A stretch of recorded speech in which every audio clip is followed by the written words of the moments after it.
وارزقنا وانت خیر الرازقین، اور تو ہم کو رزق عطا فرما دے، اور تو سب عطا کرنے والوں سے اچھا ہے۔ السلام علیکم ورحمۃ اللہ وبرکاتہ۔ الحمد للہ رب العالمین والعاقبۃ للمتقین، والصلاة والسلام علی رسولہ الکریم وعلی آلہ وصحبہ اجمعین، اما بعد۔ محترم و مکرم ناظرین اکرام، آپ سب کا استقبال ہے ہمارے اس آن لائن کورس رزق کی کنجیاں اور برکت کے اسباب۔ ناظرین، ابھی تک آپ کے سامنے پہلے ایپیسوڈ میں الحمدللہ 4 اسباب کا تذکرہ کیا گیا کہ جن کو اگر اختیار کیا جائے تو اللہ رب العالمین بندے کے لیے رزق کے دروازوں کو کھول دیتا ہے۔ پہلی چیز توبہ اور استغفار، دوسری چیز تقوی، تیسری چیز اللہ رب العالمین پر توکل اور بھروسہ، اور چوتھی چیز اپنے آپ کو اللہ کی عبادت کے لیے فارغ کر لینا، یعنی انتہائی خشوع اور خضوع کے ساتھ اللہ رب العالمین کی عبادت کرنا۔ آج کے اس دوسرے ایپیسوڈ میں انشاءاللہ آپ کے سامنے مزید ایسے کچھ امور کا تذکرہ کیا جائے گا جن کو اگر اختیار کیا جائے اور حصول رزق کی کوشش کی جائے تو اللہ تعالی رزق کے دروازوں کو کھولے گا۔ آج ہمارا سب سے پہلا عنوان جس پر ہم بات کریں گے، یعنی جن اعمال کو اللہ تعالیٰ نے رزق کی کلید یا چابی بنائی ہے، انہی میں ایک عمل کیا ہے؟ حج اور عمرے میں متابعت، یعنی حج اور عمرے کو ایک دوسرے کے بعد ادا کرنا۔ انشاءاللہ یہاں ہم 2 موضوع پر بات کریں گے، حج اور عمرے میں متابعت کا معنی اور مفہوم کیا ہے، اور دوسرا موضوع حج اور عمرے میں متابعت سے رزق کے دروازے کھلتے ہیں، انشاءاللہ اس کے دلائل دیے جائیں گے۔ حج اور عمرے میں متابعت کا مفہوم کیا ہے؟ اگر اس تعلق سے دیکھا جائے تو سنن نسائی کی جو کا حاشیہ علامہ ابو الحسن سندھی رحمہ اللہ نے لکھا ہے، اس میں فرماتے، اور ایسے ہی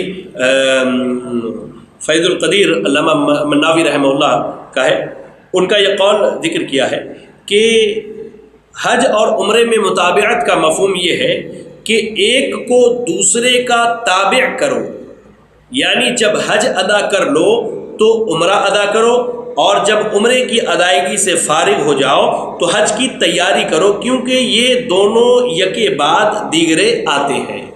یعنی حج اور عمرے میں متابعت کا معنی کیا ہوا کہ انسان حج کر لے تو اب اسے چاہیے کہ وہ عمرے کی ادائیگی کی تیاری کرے، اور عمرہ کر لے تو اسے چاہیے کہ حج کی ادائیگی کی تیاری کرے۔ ٹھیک اس کے برعکس، اگر عمرہ کر لے تو حج کی تیاری کرے، اور حج ہو جائے تو پھر عمرے کی تیاری کرے۔ یہ تو علامہ سندھی رحمہ اللہ کا قول ہے۔ اس کا ایک معنی ہم یہ بھی کر سکتے ہیں انشاءاللہ کہ انسان پے در پے عمرے کرے، یعنی اب ایک آدمی ہر سال عمرے کے لیے جاتا ہے، یا بہت سارے بھائی سعودی عرب میں نوکری کرتے ہیں جیسے، تو انہیں موقع ملتا ہے تو ہر 15 دن پر، 20 دن پر، 1 ماہ، 2 ماہ، 3 ماہ پر عمرے کے لیے جاتے ہیں۔ ہاں، ایک چیز یہاں یاد رکھیں، بعض حاجیوں کی ہم نے یہ غلطی دیکھی کہ جب وہ حج کے لیے جاتے ہیں یا عمرہ کے لیے جاتے ہیں تو وہ کیا کرتے ہیں کہ بار بار جو ہے عمرہ کرتے ہیں۔ یاد رکھیں، اللہ کے نبی صلی اللہ علیہ وسلم، آپ کی زندگی ہمارے لیے اسوہ نمونہ ہے۔ آپ صلی اللہ علیہ وسلم جب عمرے کے سفر کے لیے گئے تو آپ نے ہر سفر میں ایک ہی عمرہ کیا، اس سے زیادہ نہیں کیا۔ لہذا آپ جب عمرے کے لیے جائیں تو کوشش کریں کہ سنت کے مطابق ایک عمرہ کریں۔ ہاں، خانہ کعبہ کا طواف آپ جتنا چاہے کر سکتے ہیں انشاءاللہ، وہاں دعائیں کریں، وہاں اللہ سے بخشش طلب کریں اپنے لیے، لیکن کوشش کریں سنت کی پیروی کرنے کے لیے ہم ایک ہی عمرہ کریں، یہ زیادہ بہتر اور مناسب نظر آتا ہے۔ لیکن جو لوگ وہاں نوکری کرنے والے ہیں یا جو یہاں سے بار ہر سال یا 6 مہینے پر عمرے کے لیے جا سکتے ہیں اپنے ملکوں سے، تو وہ متابعت کریں، یعنی ایک کے بعد دوسرا عمرہ کریں، یا ایسے ہی ایک حج کے بعد دوسرا حج کریں، یا حج کے بعد عمرہ کریں، پھر حج کریں، پھر عمرہ کریں، اس طرح سے وہ کر سکتے ہیں انشاءاللہ۔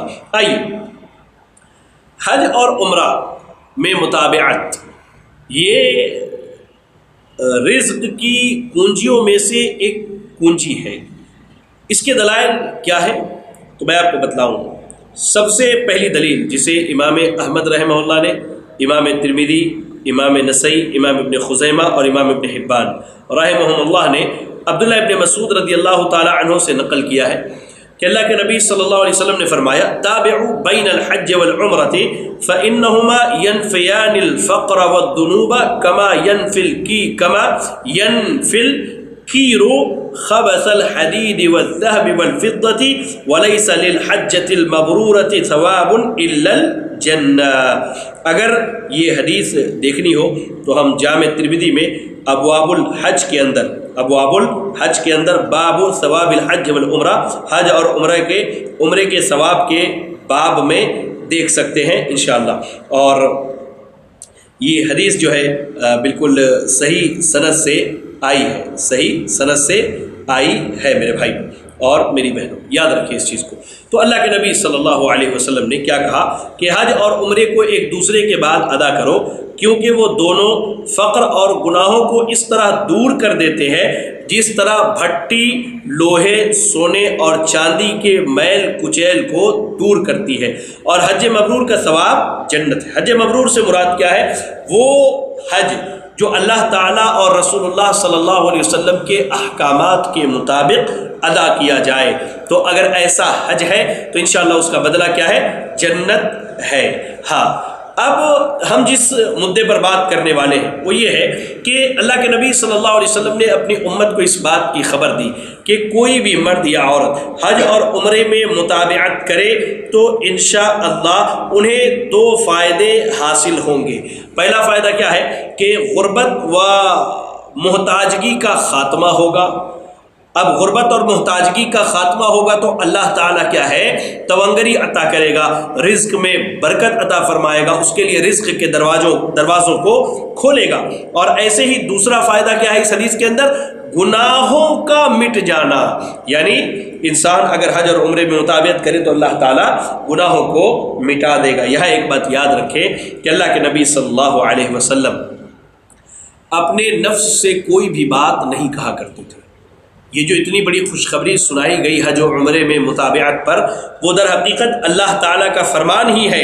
سورۃ النجم کی آیت نمبر 3 اور 4 پڑھیے، 3 اور 4، اللہ نے کیا کہا؟ وَمَا يَنطِقُ عَنِ الْهَوَىٰ إِنْ هُوَ إِلَّا وَحْيٌ يُوحَىٰ، کہ وہ اپنی نفسانی خواہش سے نہیں بولتے بلکہ وہ وحی ہے جو ان کی طرف اللہ تعالیٰ نے بھیجا ہے۔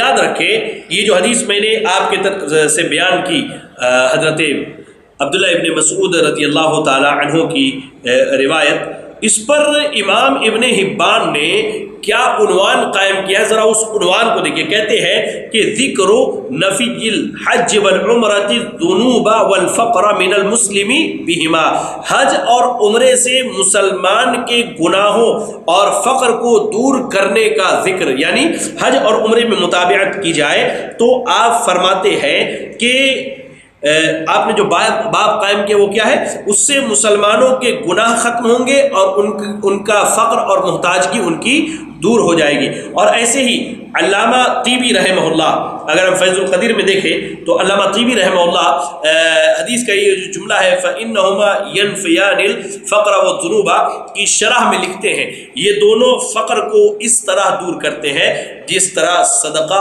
مال میں اضافہ کرتا ہے، یعنی صدقہ کرنے سے مال ختم نہیں ہوتا، اس میں اضافہ ہوتا ہے، ویسے ہی حج اور عمرہ کرنے سے مال میں کمی تو نہیں ہوتی لیکن کیا ہے؟ بندے کا فقر دور ہو جاتا ہے اور اس کے گناہ مٹ جاتے ہیں۔ اس تعلق سے ایک اور ہم دلیل لیتے ہیں جسے امام نسائی رحمہ اللہ نے اپنے سنن کے اندر نقل کیا ہے۔ اللہ کے نبی صلی اللہ علیہ وسلم کے چچا زاد بھائی عبداللہ ابن عباس رضی اللہ تعالی عنہما حدیث کے راوی ہیں، کہتے ہیں اللہ کے نبی صلی اللہ علیہ وسلم نے کہا تابعوا بین الحج والعمرۃ فإنهما ينفيان الفقر والذنوب كما ينفي الكير خبث الحديد، حج اور عمرے میں متابعت کرو کیونکہ وہ دونوں فقر اور گناہوں کو اس طرح دور کر دیتے ہیں جس طرح بھٹی لوہے کے میل اور کچیل کو دور کر دے۔ جب لوہا بالکل گندا ہو جائے اور اسے جب سیدھا کر کے کچھ بنانا ہو تو اسے کیا ہے آگ پر تپایا جاتا ہے، بھٹی میں ڈالا جاتا ہے، اس سے کیا ہے لوہے کے زنگ اور اس کی گندگی صاف ہو جاتی ہے۔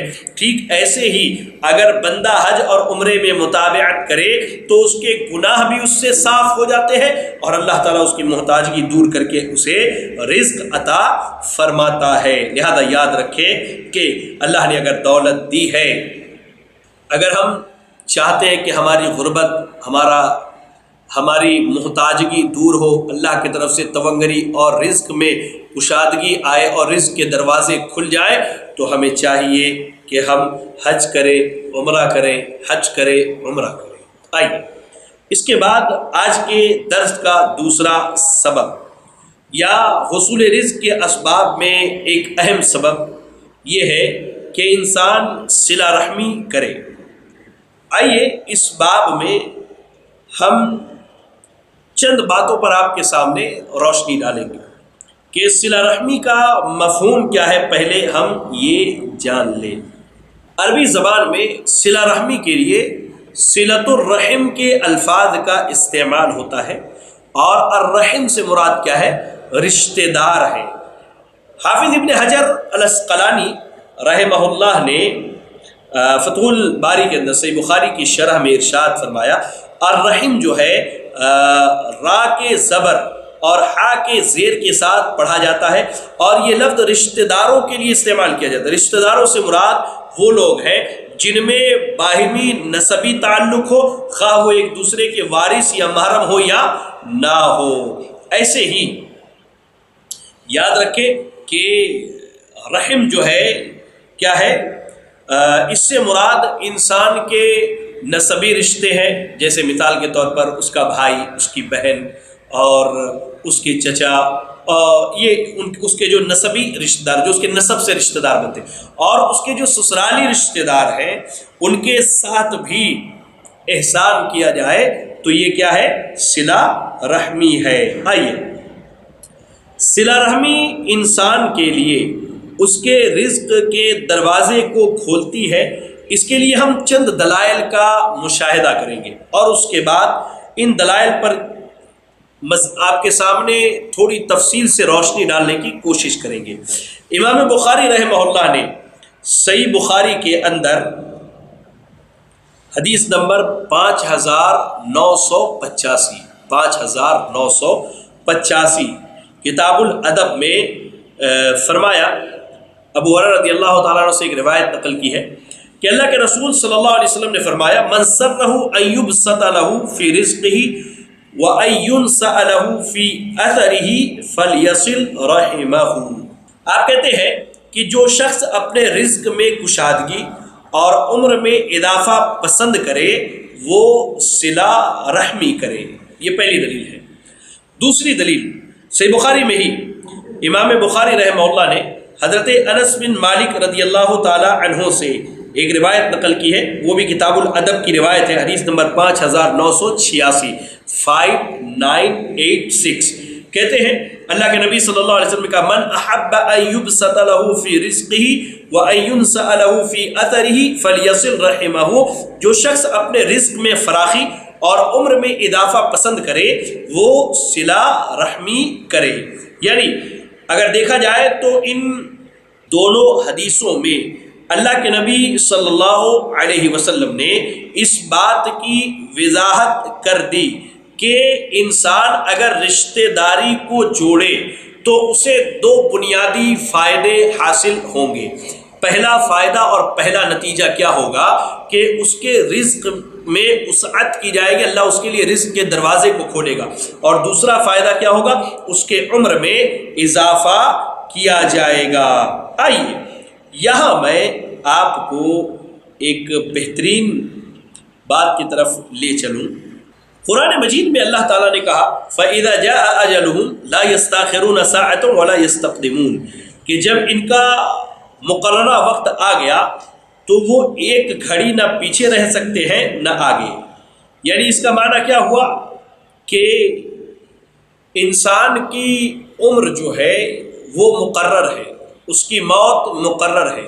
پھر حدیث کے اندر کہا جا رہا ہے کہ اس کے عمر میں بڑھوتری ہوگی، یا اس کی عمر کو بڑھا دیا جائے گا، تو ظاہری طور پر قرآن مجید کی یہ آیت سورۃ الاعراف کی آیت نمبر 34 اور یہ صحیح بخاری کی دونوں حدیثیں متعارض ہیں، کیونکہ یہاں ہے کہ وقت مقرر ہے، نہ آگے بڑھنا ہے نہ پیچھے ہٹنا ہے، یعنی نہ اس میں زیادتی ہوگی نہ کمی ہوگی، اور حدیث یہ بتلاتی ہے کہ عمر میں زیادتی ہوگی۔ تو اس ٹکراؤ کا جواب کیا ہے؟ امام ابن تین رحمہ اللہ نے بڑی بہترین بات کی ہے۔ آپ نے کہا کہ اس کے دو جوابات دیے جا سکتے ہیں۔ پہلا جواب یہ ہے کہ اللہ تعالیٰ اس کے عمر کو بڑھاتا تو نہیں ہے، یعنی 60 سال اس کی عمر مقرر ہے تو اس کی عمر 60 سال ہی رہتی ہے، لیکن اللہ تعالیٰ اس کی عمر میں اتنی برکت دے دیتا ہے کہ ایک آدمی 90 سال تک جانے کے بعد بھی اتنے کام نہیں کر سکتا خیر کے جتنا یہ 60 سال کی عمر میں کر لیتا ہے۔ تو ایک چیز تو یہ ہے کہ اس کی عمر میں برکت دی جاتی ہے۔ دوسرا جواب یہ ہے کہ صلہ رحمی سے حقیقی طور پر عمر میں اضافہ ہوتا ہے، لیکن یہ اضافہ عمر والے فرشتے کے اعتبار سے ہے۔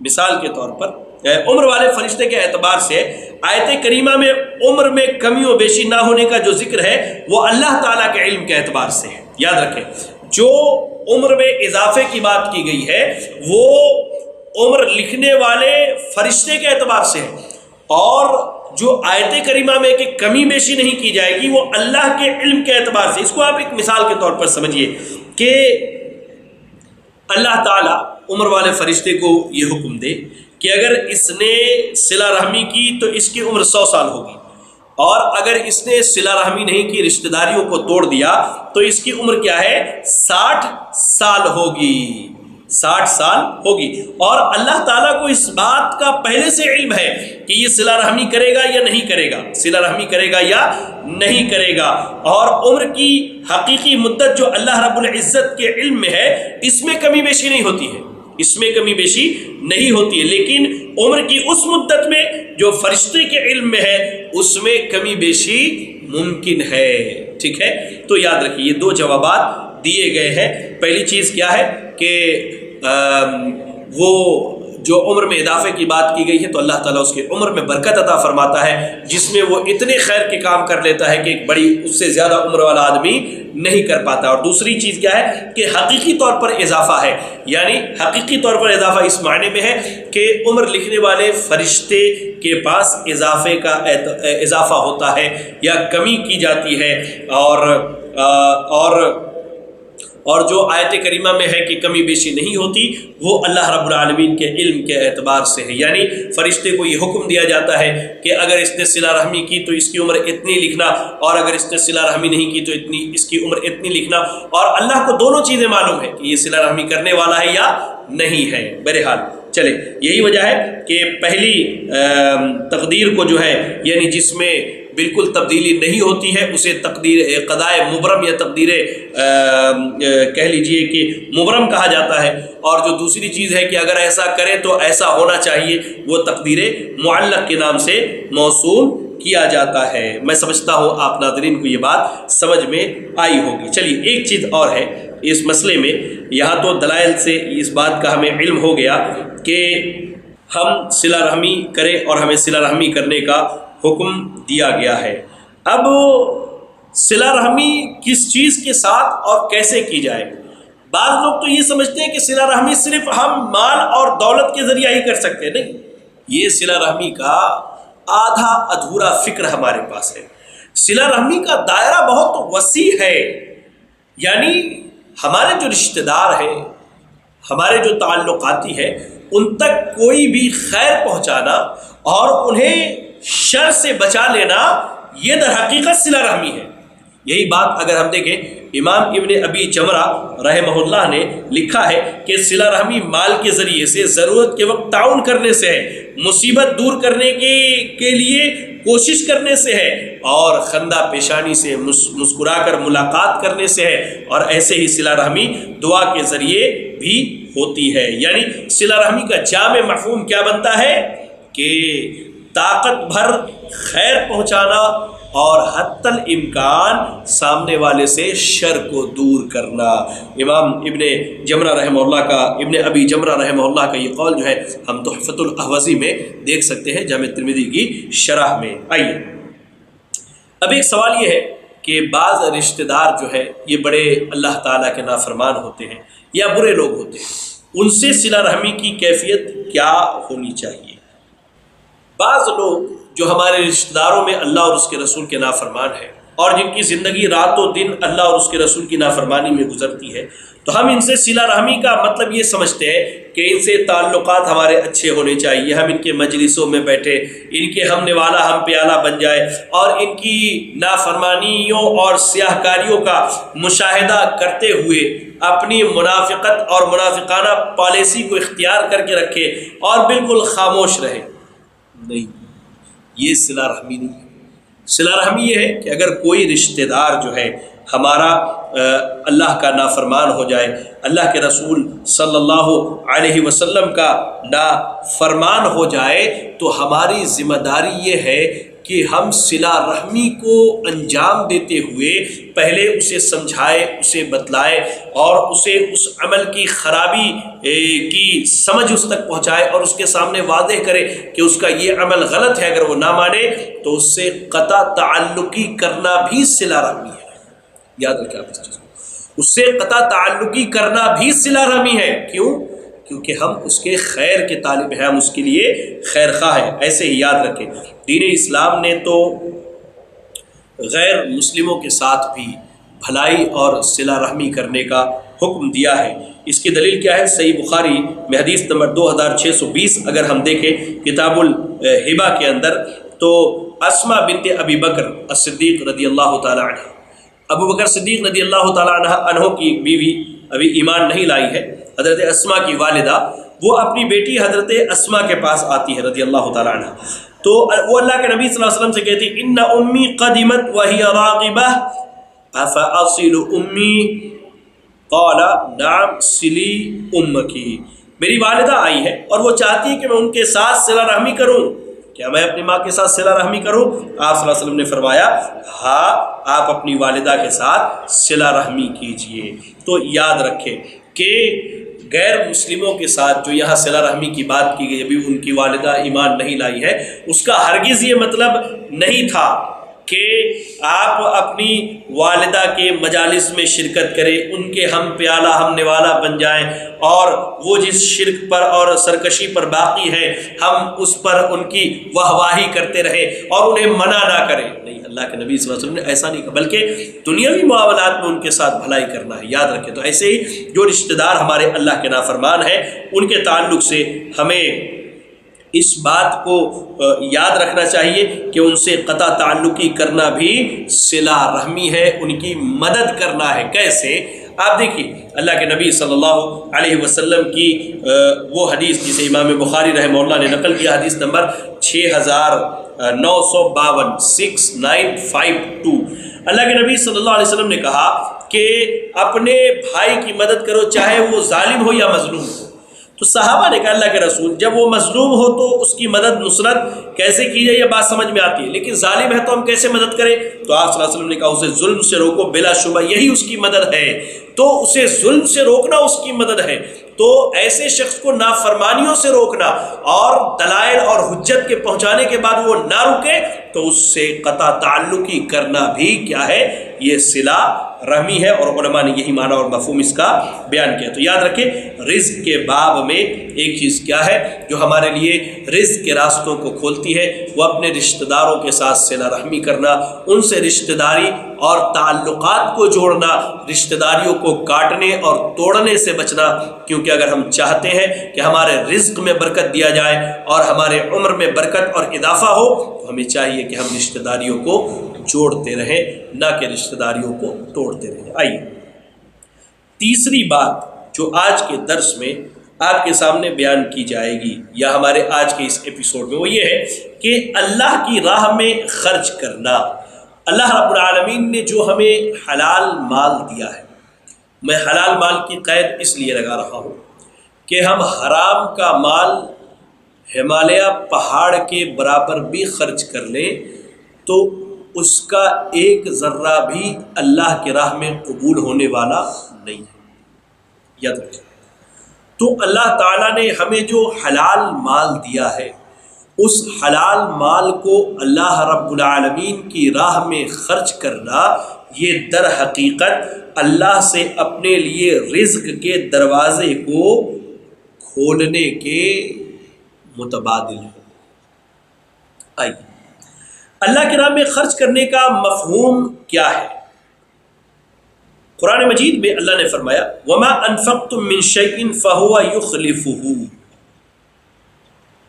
اس آیت کی تفسیر میں امام ابن عاشور رحمہ اللہ جو ہے وہ تفسیر التحریر والتنویر کے اندر ارشاد فرماتے ہیں کہ خرچ کرنے سے مراد ایسا خرچ کرنا جو دین کے روح سے پسندیدہ ہو۔ سبحان اللہ، یعنی ہمیں اللہ کے راہ میں جو خرچ کرنا ہے تو کیسا خرچ کرنا؟ ایسا جو خرچ کرنا اللہ تعالیٰ کو پسند ہو در حقیقت۔ مثال کے طور پر فقیروں کو، مسکینوں کو، محتاجوں کو کے اوپر خرچ کرنا، دین اسلام کی نصرت و تائید میں خرچ کرنا، کسی طالب علم کی کفالت کر کے خرچ کرنا، کسی داعی دین کی کفالت کر کے خرچ کرنا، ایسے ہی اپنے بیوی بچوں کے اوپر خرچ کرنا، اپنے ماں باپ کے اوپر خرچ کرنا، اپنے رشتہ داروں کے اوپر خرچ کرنا، محتاجوں، مسکینوں، بیواؤں، یتیموں کے اوپر خرچ کرنا، اور اس کے کئی راستے ہیں۔ یعنی جو چیز اللہ کو پسند ہے یا جو راستے، جو طریقے اللہ کو پسند ہے، ان راستوں اور طریقوں میں خرچ کرنا در حقیقت کیا ہے؟ یہ اللہ کی راہ میں خرچ کرنا ہے۔ آئیے اب ہم قرآن و حدیث سے چند دلائل آپ کے سامنے پیش کرتے ہیں جو اس بات کی وضاحت کریں گے انشاءاللہ کہ اللہ کی راہ میں خرچ کرنے سے اللہ تعالی رزق کے دروازوں کو کھولتا ہے۔ پہلی آیت کریمہ سورہ سبا کی آیت نمبر 39 اللہ نے کہا وَمَا أَنفَقْتُم مِّن شَيْءٍ فَهُوَ يُخْلِفُهُ وَهُوَ خَيْرُ الرَّازِقِينَ، اور تم اللہ کی راہ میں جو خرچ کرو وہ اس کا بدلہ دیں گے اور وہ بہترین رزق دینے والے ہیں۔ یعنی ہم اللہ رب العالمین کی راہ میں جو بھی خرچ کریں گے اللہ تعالیٰ اس کا بدلہ ہمیں عطا فرمائے گا، اللہ تعالیٰ ہمیں اس کا بدلہ عطا فرمائے گا اور اللہ بہترین رزق دینے والا۔ اس آیت کریمہ کی تفسیر میں امام ابن کثیر رحمہ اللہ جو ہے ارشاد فرماتے ہیں کہ اللہ تعالیٰ نے جن چیزوں کے خرچ کرنے کا حکم دیا ہے اور اجازت جن کے خرچ کرنے کی مرحمت فرمائی ہے، اس میں جو بھی تم خرچ کرو وہ تمہیں اس کا بدلہ دنیا میں اور اجر و ثواب دنیا میں دے گا اور آخرت میں اجر و ثواب عطا فرمائے گا۔ اور اس تعلق سے ایک چیز یاد رکھیں کہ اللہ اکبر، اس تعلق سے ایک چیز یاد رکھیں کہ انسان اگر اللہ رب العالمین کی راہ میں خرچ کرے تو اللہ تعالیٰ کیا ہے، اس کا بدلہ اسے دنیا میں بھی دے گا اور اس کا اجر و ثواب اللہ تعالیٰ اسے آخرت میں بھی عطا فرمائے گا۔ آئیے اس کی دوسری دلیل دیکھتے ہیں، بڑی جامع دلیل ہے قرآن مجید سورۃ البقرہ کی آیت نمبر 268 اللہ نے کیا کہا؟ الشیطان یعدکم الفقر ویأمرکم بالفحشاء واللہ یعدکم مغفرۃ منہ وفضلا واللہ واسع علیم۔ شیطان تمہیں محتاجی سے ڈراتا ہے اور بے حیائی کا حکم کرتا ہے اور اللہ تعالیٰ تمہیں اپنی بخششوں اور مہربانیوں کا وعدہ کرتا ہے اور اللہ تعالیٰ فراخی والا اور جاننے والا ہے۔ اس آیت کریمہ کی اگر تفسیر دیکھنی ہو تو عبداللہ ابن عباس رضی اللہ تعالیٰ عنہ کا قول جو ہے تفسیر طبری میں ہم دیکھ سکتے ہیں۔ آپ کہتے ہیں کہ دو باتیں اللہ کی طرف سے ہیں اور دو شیطان کی طرف سے ہیں۔ اس آیت کریمہ کے اندر کیا ہے؟ الشیطان یعدکم الفقر، یعنی ہم اللہ کی راہ میں اگر خرچ کریں تو شیطان ہمیں کیا کہتا ہے کہ اپنا مال خرچ نہ کرو، اسے سنبھال کے رکھو، تمہیں اس کی ضرورت پڑ سکتی ہے، تو انسان خرچ کرنے سے ٹھہر جاتا ہے۔ دوسری بات شیطان کی طرف سے کیا ہے؟ وَيَأْمُرُكُمْ بِالْفَحْشَاءِ، اور وہ تمہیں فحاشی اور بے حیائی کا حکم دیتا ہے۔ اور اللہ کی طرف سے کیا ہے؟ دو باتیں، وَاللَّهُ يَعِدُكُمْ مَغْفِرَةً مِّنْهُ وَفَضْلًا، کہ اللہ تعالیٰ تم سے اپنی طرف سے گناہوں کی معافی کا وعدہ فرماتا ہے، یعنی اللہ تعالیٰ کیا ہے؟ معافی عطا کرے گا اور ایسے ہی اللہ نے جو کہا فضلا، تو اس سے اللہ تعالیٰ رزق میں اضافہ فرمائے گا. یہ عبداللہ ابن عباس رضی اللہ تعالیٰ نے کہا. اور قاضی ابن عطیہ رحمہ اللہ لکھتے ہیں کہ اللہ نے جو کہا کہ یعیدکم واللہ یعیدکم مغفرہ، اللہ نے مغفرت کا وعدہ کیا، تو مغفرت سے مراد دنیا میں بندوں کے گناہوں کی ستر پوشی ہے. اور جو اللہ نے کہا وہ فضلا، فضل کا اللہ نے کہا، تو فضل سے مراد کیا ہے؟ رزق کا میسر ہونا، اس میں کشادگی اور وسعت کا نصیب ہونا، اور آخرت میں نعمتوں کا حاصل ہونا. ان سب باتوں کا اللہ تعالیٰ نے خرچ کرنے والے سے وعدہ کیا ہے. اگر دیکھنا ہو تو المحرر الوجیز ہم دیکھ سکتے ہیں، جس میں اللہ تعالیٰ نے خرچ کرنے والوں کے تعلق سے یہ فضیلت بیان کی. آئیے صحیح مسلم کی ایک حدیث لیتے ہیں ہم، جسے امام مسلم رحمہ اللہ نے اپنی صحیح کے اندر نقل کیا ہے. حدیث نمبر جو ہے 993. کیا کہا؟ اللہ کے نبی صلی اللہ علیہ وسلم کے صحابی ابو ہریرہ رضی اللہ تعالیٰ عنہ حدیث کے راوی ہیں، کہتے ہیں اللہ کے نبی صلی اللہ علیہ وسلم نے فرمایا، اللہ تعالیٰ نبی صلی اللہ علیہ وسلم نے فرمایا، اللہ تعالیٰ کہتا ہے یا ابن آدم انفق علیک، اللہ تعالیٰ نے فرمایا اے ابن آدم تو خرچ کر. اللہ نے تمام ابن آدم سے، چاہے وہ مرد ہو یا عورت ہو، اللہ نے انہیں مال دیا ہے، چاہے وہ تھوڑا ہو یا زیادہ ہو، قلیل مقدار میں ہو یا کثیر ہو، تو ان کی ذمہ داری یہ ہے کہ وہ اللہ کے دیے گئے اس مال کو خرچ کرے. میں آپ کو بتلاؤں، شیخ توصیف الرحمن حفظہ اللہ نے، مجھے یاد ہے طائف کے ایک پروگرام میں ہماری ملاقات ہوئی تھی شیخ مقبول احمد سلفی حفظہ اللہ کے مکتب پر مسرہ میں. تو شیخ توصیف الرحمن صاحب نے ایک واقعہ سنایا. وہ کہہ رہے کہ کہیں سفر کر رہے تھے، اور سفر کے دوران جو ہے گاڑی جب سگنل پر رکی تو انہوں نے دیکھا کہ ہٹا کٹا آدمی جو ہے توانا ہے، مضبوط ہے، لیکن وہ مانگ رہا ہے لوگوں سے. کہتے کہ میں نے ارادہ کیا کہ اسے 1 ریال بھی نہیں دوں گا میں، کیونکہ یہ ہٹا کٹا یہ کما کے کھا سکتا ہے، کما کے محنت کر کے لے آ سکتا ہے. لیکن اس نے گاڑی کے شیشے کے پاس آ کر ایسی بات کہی، شیخ کہتے کہ میں مجبور ہو گیا اپنے جیب سے پیسہ نکال کے دینے کے لیے. اس نے کیا کہا؟ اللہ نے جو تمہیں مال دیا ہے اس مال سے مجھے دو. کتنی بڑی بات ہے! یہ مال اللہ کا دیا ہوا ہے. ہم جسے خرچ کرنے سے اللہ کے راہ میں ڈرتے ہیں، ہمیں جاننا چاہیے کہ اس خرچ کرنے کے بدلے اللہ تعالی ہم پر خرچ کرنے والا ہے. شیخ توصیف الرحمن حفظہ اللہ کہتے ہیں کہ اس نے جب یہ بات کہی تو مجھ سے رہا نہیں گیا کہ واقعی یہ میرا کیا ہے، یہ مال تو اللہ کا ہے. آج اگر موت ہو جائے انسان کی تو مال لے کر اپنے قبر میں جانے والا نہیں ہے. انہوں نے فوراً جیب سے پیسے نکالے اور اس کو دے دیے. بہرحال میں آپ کو حدیث سنا رہا تھا صحیح مسلم کی، جس میں اللہ کے نبی صلی اللہ علیہ وسلم نے کہا، اللہ تعالیٰ نے کہا یا ابن آدم انفق علیک، اے ابن آدم تو خرچ کر، میں تجھ پر خرچ کروں گا. اللہ اکبر! اللہ رب العالمین نے کتنی مکمل گارنٹی اور ضمانت اس بات کی دی ہے کہ انسان اگر اللہ رب العالمین کی راہ میں خرچ کرے تو اللہ رب العالمین اسے کیا ہے، اللہ تعالیٰ اس کے اوپر خرچ کرنے والا ہے. آئیے ایک اور حدیث اس باب میں ہم سنتے ہیں تاکہ بات اور واضح ہو جائے. امام بیہقی رحمہ اللہ نے اس حدیث کو نقل کیا ہے اور محدثین نے اس کی سند کو صحیح قرار دیا ہے. ابو ہریرہ رضی اللہ تعالیٰ عنہ روایت کرتے ہیں کہ نبی اکرم صلی اللہ علیہ وسلم نے ارشاد فرمایا، انفق یا بلال ولا تخشى من ذی العرش اقلالا، اے بلال اللہ کے دیے گئے مال کو خرچ کرو. اے بلال خرچ کرو اور عرش والے سے تنگی کا اندیشہ نہ رکھو. یعنی خرچ کرو اور تمہیں اس بات کا پختہ یقین ہونا چاہیے کہ جو میں اللہ کے راہ میں خرچ کر رہا ہوں یہ مال خرچ ہو کے ختم ہونے والا نہیں، اس مال میں تنگی آنے والی نہیں، کمی آنے والی نہیں ہے، بلکہ اللہ تعالیٰ اس سے کیا ہے، برکتوں سے نوازنے والا ہے. اور آپ یاد کریں اس واقعے کو جسے امام مسلم رحمہ اللہ نے اپنے صحیح کے اندر نقل کیا ہے.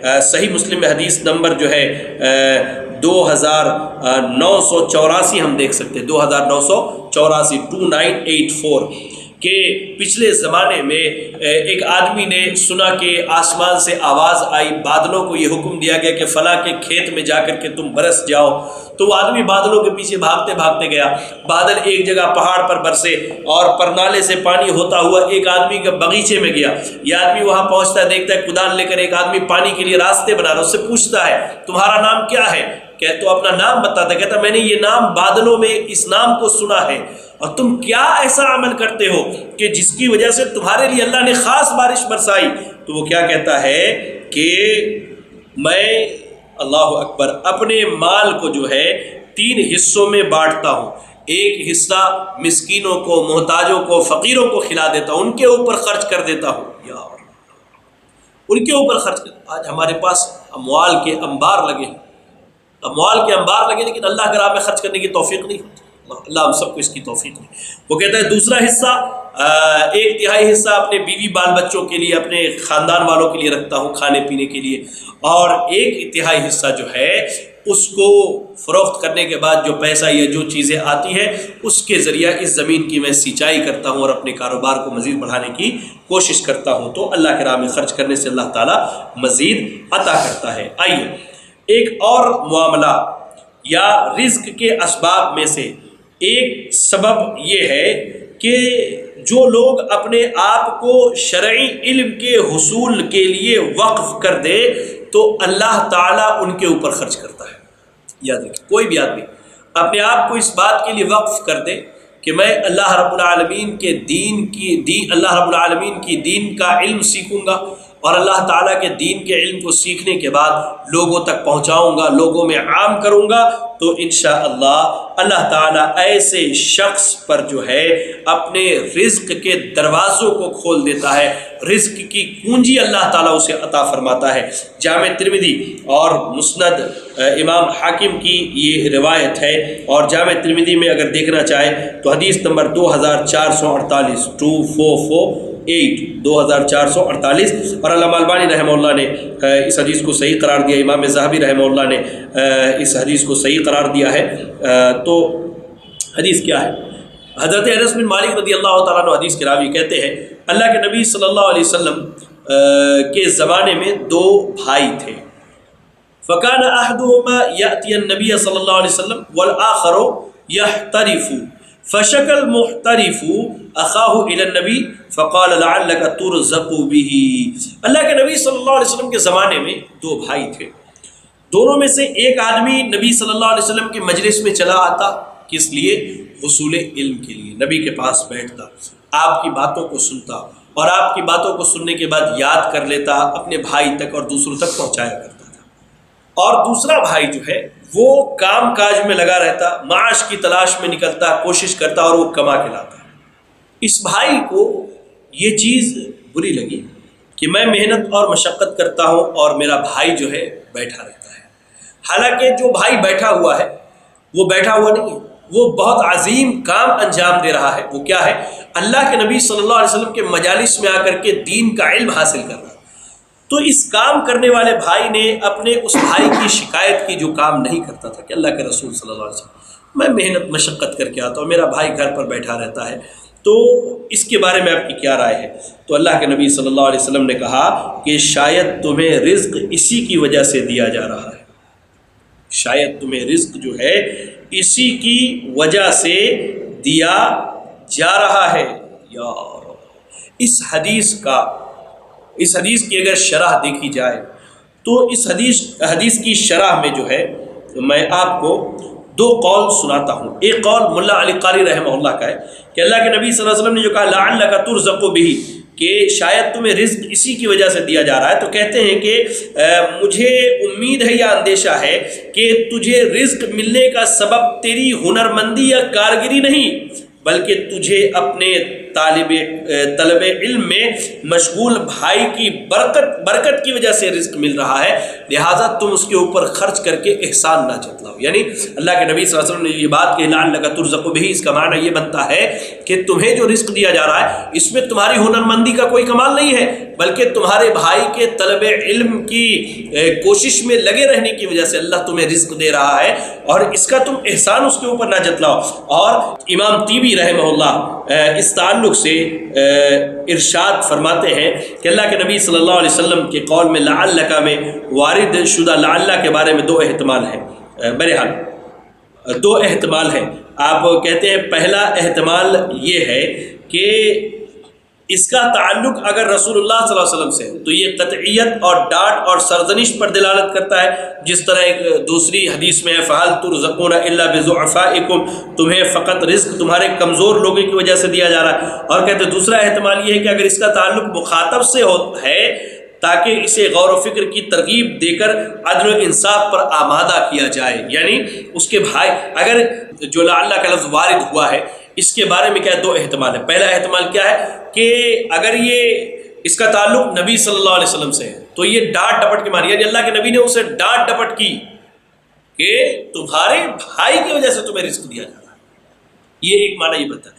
اور اگر اس کا تعلق مخاطب سے ہے یعنی جس نے آ کر کے یہاں شکایت کی تھی تو اس میں یہ معنی یہ بنتا ہے کہ تم غور کرو، فکر کرو کہ شاید تمہارے بھائی کے طلب علم کی جستجو میں رہنے کی وجہ سے اللہ تعالیٰ تمہیں رزق عطا کر رہا ہے. لہذا گفتگو کا خلاصہ یہ ہے کہ جو شخص رزق کے حصول کا خواہش مند ہو وہ اپنا مال ان لوگوں پر خرچ کرے جو علم شرعی کے حاصل کرنے کے لیے اپنے آپ کو وقف کر چکے ہیں. لہذا علم شرعی کا حصول بھی رزق کے دروازوں کو کھولنے کا ایک ذریعہ ہے. تو آج کے درس میں جو 4 باتیں آپ کے سامنے بیان کی گئی ان میں پہلا کیا تھا، ان میں اگر دیکھا جائے تو سب سے پہلی بات جو میں نے آپ کے سامنے بیان کی ہے ناظرین وہ یہ ہے کہ صلہ رحمی کیا جائے، اپنے رشتہ داروں کے ساتھ جو ہے صلہ رحمی کیا جائے. اور نئی بات پہلی بات جو میں نے بیان کی وہی کیا ہے، حج اور عمرے میں متابعت کی جائے. دوسری چیز کیا ہے، صلہ رحمی کیا جائے. اور تیسری چیز اللہ کے دیے گئے مال کو اللہ کے راہ میں خرچ کیا جائے.